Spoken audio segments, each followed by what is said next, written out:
Dzień dobry, nazywam się Galina Tarasiuk i zapraszam do serii Praca z traumą. Dzisiaj pierwszy odcinek i porozmawiamy, od czego zacząć. Praca z traumą nabiera coraz więcej popularności, z czego się cieszę, bo to jest bardzo poważny i dobry krok na drodze do zdrowia psychicznego, do zdrowia emocjonalnego i do umiejętności budowania zdrowych, wspierających relacji w życiu codziennym.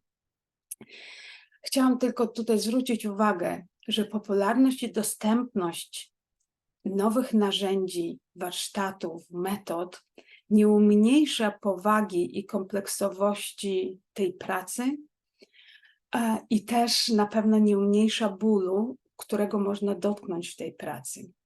Więc coraz częściej w swojej pracy jako terapeuta somatyczny spotykam się z doświadczeniem ludzi, którzy spróbowali tej pracy i ona nie powiodła się.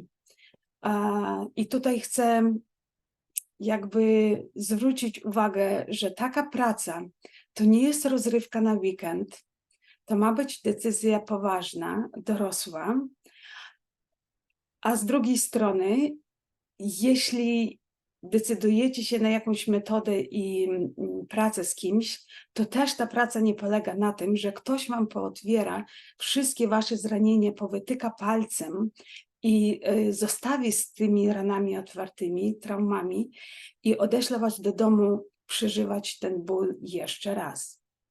Dlatego tutaj chciałabym się podzielić z wami z własnego doświadczenia i jako klientki, która pracuje nad sobą i jako terapeuty somatycznego, który pracuje z traumą zapisaną w ciele, chciałabym tutaj się podzielić zasadami, które muszą być przestrzegane, żeby ta praca była właściwie wykonana. Zasada pierwsza to poczucie bezpieczeństwa. Stworzenie bezpiecznych, klarownych warunków współpracy jest podstawą wszystkich podstaw. Trauma obdziera nas z naturalnego poczucia bezpieczeństwa, poczucie własnej wartości i zaufania do życia. Więc proces zdrowienia to odzyskanie zaufania do siebie, do własnego ciała, do własnych decyzji, zaufania do ludzi i relacji, do świata. To też odzyskanie ciekawości świata i radości doświadczania siebie. Więc relacja z dobrym terapeutą, zbudowana na szacunku i życzliwej przewidywalności, jest kluczowym aspektem tego procesu uzdrawiania. Druga zasada to życzliwość i łagodność.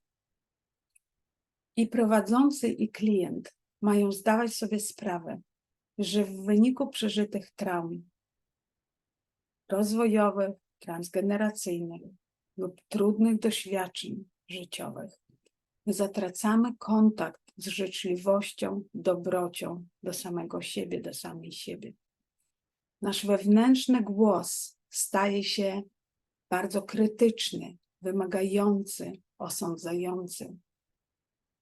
Ten głos miał i ma za zadanie trzymać nas w mobilizacji, nie dać się zaskoczyć, być gotową na krytykę, na atak. Ten głos nie mógł sobie pozwolić na łagodność, ciepło, cierpliwość. Dlatego zauważenie narracji wewnątrz siebie i uczenie się życzliwości, wyrozumiałości, łagodności do samej siebie, do samego siebie jest warunkiem obowiązkowym. Zasada trzecia, szacunek. I prowadzący, i klient zasługują na szacunek w każdej sytuacji. Szacunek do własnej drogi, do potęgi ewolucji, do zawiłości psychiki, do misterium ciała. Wszystkie nasze kompulsje, uzależnienia, szkodliwe przyzwyczajenia, ograniczające wzorce adaptacyjne miały i mogą nadal mieć bardzo dobry powód, dla którego powstały. Nie mamy jako jednostki, szczególnie jako niemowlęta lub dzieci, wielkiego wpływu na reaktywność naszego układu nerwowego, na wybór reakcji adaptacyjnych. Okoliczności życiowe, kultura, religia, tradycje oraz relacje w rodzinie stworzą niepowtarzalne warunki do powstania naszej osobowości. I dopiero uszanowanie własnej drogi otwiera przestrzeń na zmiany. Uszanowanie własnej drogi nie oznacza braku działania, przyzwolenie i usprawiedliwianie się. Uszanowanie to działanie bez osądu, niechęci, oporu. To szukanie lepszych rozwiązań i narzędzi z otwartością i akceptacją. Co to znaczy? To znaczy, że z życzliwością staramy się rozpoznać swoją reaktywność i z życzliwością, bez osądu, staramy się tą reaktywność zmniejszyć i złagodzić. Zasada 4. Dorosłość i odpowiedzialność. Tylko z pozycji dorosłego mamy dostęp do sprawczości. Trauma infekuje nas poczuciem bezsilności, bezradności, frustracji, co prowadzi do obniżonego poczucia własnej wartości. Z taką infekcją bardzo łatwo jest wpaść w rolę dziecka ofiary. I wtedy w terapeucie możemy szukać mamy i taty, aby wreszcie nas uratowali, zauważyli, ukochali. Postawa dziecka lub ofiary niestety wzmacnia nieświadome bolesne reakcje i kompulsje, zamiast je uzdrawiać. I skazuje nas na przeżywanie kolejnych rozczarowań i bólu.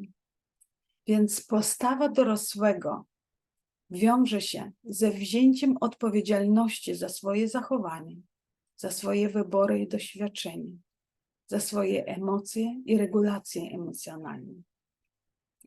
I nie jest to łatwa droga, może być pełna wyzwań, wzruszeń, potknięć, bólu, rozczarowań, ale odzyskane jakości, które trauma nam odbiera, takie jakości jak siła, decyzyjność, niezależność, wolność, są warte tej podróży. Z dobrymi narzędziami, z dobrym wsparciem. Do takiej podróży serdecznie zapraszam.